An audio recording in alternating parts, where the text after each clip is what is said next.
Setelah miliarder meninggal, meninggalkan warisan untuk 10 mantan pacarnya. Mereka sedang antri untuk menerima warisan. Mantan pacarnya pertama, berbagi apartemen sumber air panas yang terhubung dengan Atami.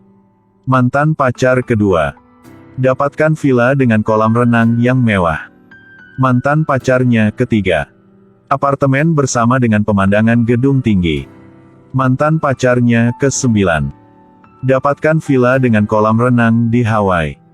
Reiko melihat semua orang berbagi warisan yang sangat mahal. Akhirnya juga sampai gilirannya. Reiko dengan bersemangat melangkah di depan pengacara. Pengacara itu menyeringai dan berkata padanya, dia dibagi firma hukum kecil di Tokyo. Mantan pacarnya berpikir bahwa berikannya perusahaan ini. Seseorang yang juga seorang pengacara seperti Reiko juga merupakan pilihan terbaik. Hal yang Reiko bagikan memiliki nilai terendah. Di hatinya sangat marah. Setelah pergi keluar, dia segera mengatakan dengan Shinoda, dia ingin menjual perusahaan ini. Setelah kedua orang bekerja sama, 50 triliun dapat dibagi rata untuk menghibur Reiko. Ketika mereka bersiap untuk pergi, pengacara tua panggil Reiko, ungkapkan keinginannya untuk kembali ke Tokyo bersama mereka. Setelah beberapa jam, mereka sedang menunggu di stasiun kereta. Tapi pada saat naik ke kereta, seorang pria melewati Reiko. Reiko menoleh untuk memanggil pria itu. Ini bukan mantan pacarnya Eiji. Shinoda buru-buru berlari datang untuk menjelaskan. Ini bukan Eiji. Itu adalah Tomiharu, kakak laki-laki Eiji. Tomiharu mengungkapkan bahwa dia terbiasa disalahpahami oleh orang lain. Tapi tepat pada saat ini, tiba-tiba kereta api berangkat. Kelompok orang ini tidak bisa naik kereta. Kereta terakhir ke Tokyo telah meninggalkan stasiun. Tomiharu segera mengundang kelompok orang ini datang untuk beristirahat di vilanya. Seorang miliarder meninggal dengan cara yang mendebarkan. Meninggalkan 10 mantan pacar, setiap orang per sebuah rumah dengan pemandangan laut.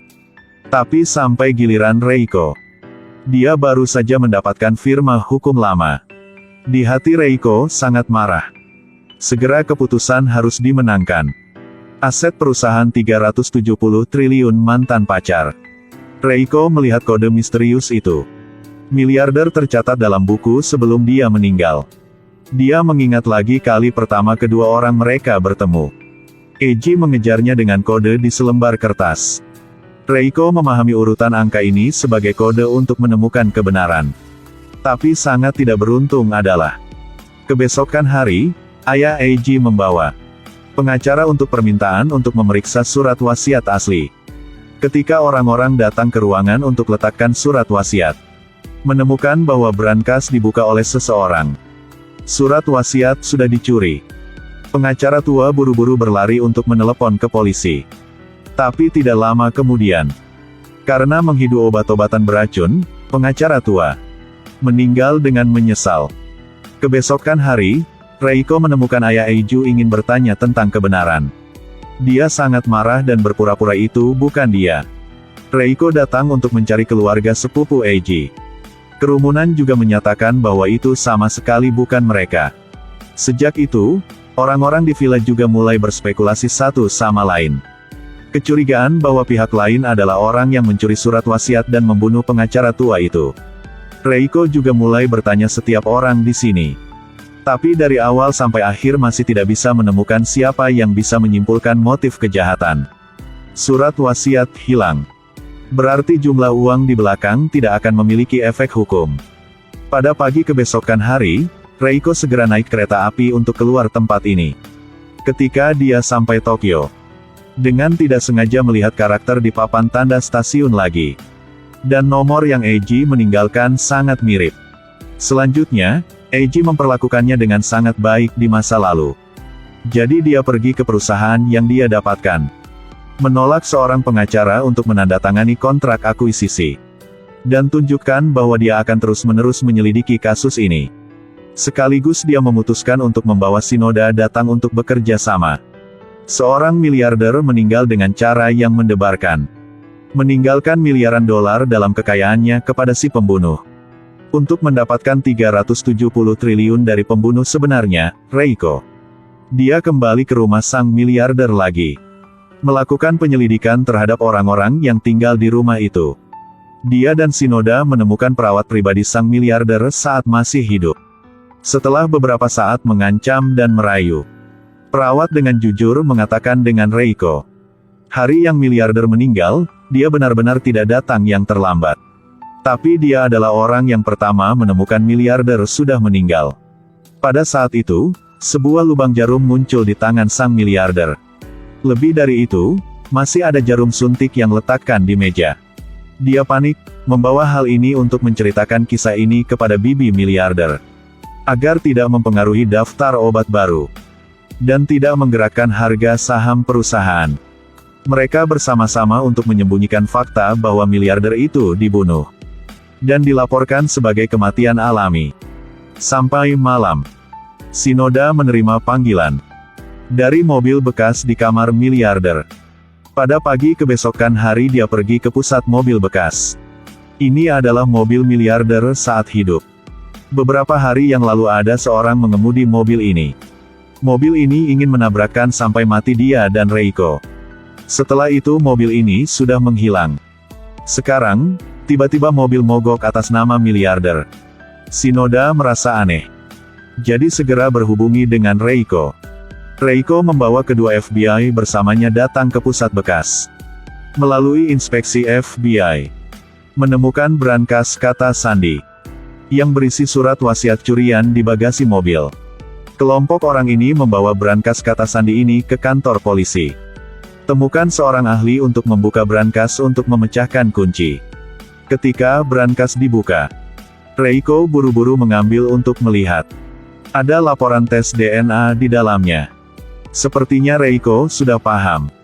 Bukan pembunuh yang mengingini warisan, tetapi ingin menghancurkan bukti DNA melalui pusat bekas. Dia mengambil laporan itu, buru-buru berlari keluar kantor polisi. Mengemudi mobil seperti terbang ke arah villa. Sangat cepat Reiko sudah datang ke villa. Dia mengumpulkan semua orang di rumah miliarder untuk diselidiki. Reiko menganalisis bukti yang dia kumpulkan. Pada pagi sebelum sang miliarder meninggal, anjing peliharaannya tidak menggonggong. Jadi itu artinya orang yang membunuh dia. Pasti bahwa orang itu sangat dekat dengan si anjing itu. Jadi tidak termasuk kerabat miliarder. Karena sang adik perempuan tidak bisa membunuh dia. Sedangkan orang lain di rumah miliarder memiliki hubungan yang sangat buruk dengan anjing. Setelah itu, Reiko segera berdiskusi dengan mereka. Selama semua orang setuju bahwa pembunuh miliarder itu adalah Shinoda, dia akan dapat menggunakan bukti semacam itu untuk membuktikannya. Shinoda bisa mendapatkan warisan jika dia disalahkan karena membunuh dua orang. Ini bermanfaat untuk semua orang. Ketika Shinoda menolak untuk tidak ingin didakwa dengan pembunuhan seorang pengacara tua, dokter yang bertanggung jawab atas anjing peliharaan miliarder itu angkat bicara. Bacus akan tidak menggonggong denganku, diam. Eiji dan pengacara genta. Semuanya aku dibunuh. Sebelum kematiannya, miliarder membuat surat wasiat. Tinggalkan miliaran uang untuk suami mantan pacarnya. Ternyata beberapa tahun yang lalu, miliarder dan istri dokter dari anjing peliharaan yang sedang jatuh cinta. Keduanya juga melahirkan seorang putra. Untuk bola-bali dengan puluhan pacar. Miliarder itu masih muda dan sudah sangat sakit. Kebetulan hari itu ketika dokter menyuntik anjing peliharaan, secara tidak sengaja menemukan surat wasiat yang dibuat oleh miliarder itu. Hal terakhir surat wasiat ditulis. Orang yang membunuh dia akan mendapatkan semua harta miliknya tersisa setelah pembagiannya. Di surat wasiat, miliarder bahkan dengan sengaja tinggalkan villa besar untuk istri dokter hewan. Sekaligus tinggalkan villa di rumah untuk dokter dan putra dokter. Dokter tahu miliarder itu menggairahkannya. Biarkan dia bertindakan seperti itu, warisan miliaran dolar akan diserahkan kepada dokter. Kemudian, ketika anak itu dewasa juga dapat menikmati warisannya. Jadi dia sengaja membiarkan surat wasiat itu jatuh untuk dilihat dokter. Jadi dia segera mengambil obat yang pembunuhan anjing. Menyuntik ke tangan miliarder. Tapi setelah dokter membunuh miliarder, dokter tidak tertarik dengan warisan miliarder miliar dolar itu. Dia ingin lebih melindungi kehormatannya. Tidak ingin hilang putranya. Jadi dia membunuh satu-satunya pengacara yang tahu tentang itu. Pada saat yang sama, setelah mencuri brankas berisi surat wasiat, ingin menghancurkan dokumen di dalam bersama mobil miliarder. Jadi bisa menutupi semua naik dengan secara sempurna. Tapi dia tanpa diduga bahwa Reiko sudah menemukan mobil dan brankas. Juga mendapat laporan tes DNA. Dokter dengan jujur mengatakan semua kebenaran. Tidak lama, dia ditangkap oleh polisi. Dan miliaran dolar miliarder. Semua diserahkan kepada warisan anaknya. Sebelum pergi, Reiko tidak lupa mengatakan dengan pewaris baru. Beritahu si kecil ini untuk memperhatikan untuk menyimpan uangnya. Kamu harus ingat. Uang bisa melindungimu. Tapi kamu akan bertemu dengan banyak orang jahat itu punya rencana dengan uangmu. Orang jahat itu punya rencana dengan uangmu. Akhirnya memberikan kartu namanya. Menyatakan kesediaannya untuk menjadi wakil anak itu. Setelah itu, Reiko bersiap untuk pergi keluar tempat ini. Tapi tiba-tiba diborgol. Alasan dia ditangkap adalah karena dia mengambil sendiri laporan tes DNA. Melarikan diri, menghalangi tugas resmi. Tapi dia dengan cepat mendapat Tomiharu. Saudara miliarder ditebus. Setelah keluar, Reiko memutuskan untuk mengambil warisannya dengan serius. Sekaligus, menyewa Shinoda sebagai orang yang melayan makan minum pribadi untuknya.